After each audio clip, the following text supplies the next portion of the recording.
Hello लोगोफोर, जायफोर forest रेलियाव थांदों बिसोरखौ गासिखौबो बेस्ट अफ लाक आरो मोजाङै खारनो हागोन होननानै आसा खालाम। नोंसोर नुनो मोन्दों भिडिअ'आव खारनो थाखाय रेडि जागासिनो। नोंसोर नुनो मोन्दों बेयाव अल केन्डिडेटआनो दं, ओमफ्राय बांसिनानो HDP निफ्राय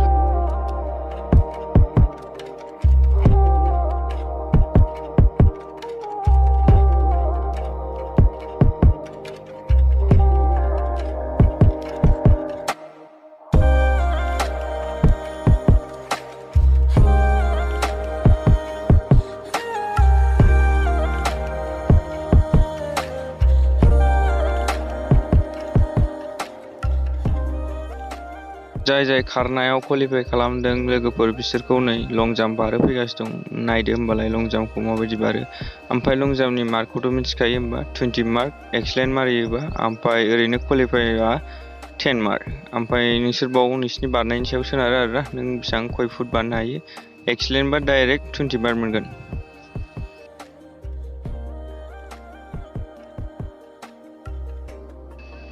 बा बे एक्सलेन्ट मारिबायलै।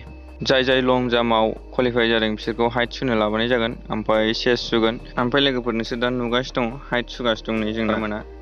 हाइट सुखांनायनि उनाव चेस्ट सुगोन आरो। ओमफ्राय हागौबा नोंसोर हाइट आरो चेस्ट सुयैनि सिगां 10 बार एबा 15 बारसो पुसआप होग्रोना लाग्रो। बेबायदि खालामोबा नोंनि अर्गान्सफ्रा एक्टिभ जानानै थायो आरोना। ओमफ्राय लोगोफोर नोंसोर गासिबो क्वालिफाइ खालामजोबबा नोंसिना लास्ट जागोन डकुमेन्टस भेरिफिकेसन। ओमफ्राय बिनि उनाव नोंसोर क्वालिफाइ जानाय मार्कशिटखौ नोंसोर दसे उनाव नेनानै लाबोनो हागोन एबा न'आव लाबोनो हागोन। भिडिअखौ मोजां मोनदोंबा लाइक आरो शेयार खालाम, आरो जाय गोदान फैदों आंनि चेनेलखौ साबस्क्राइब खालाम। Thank you.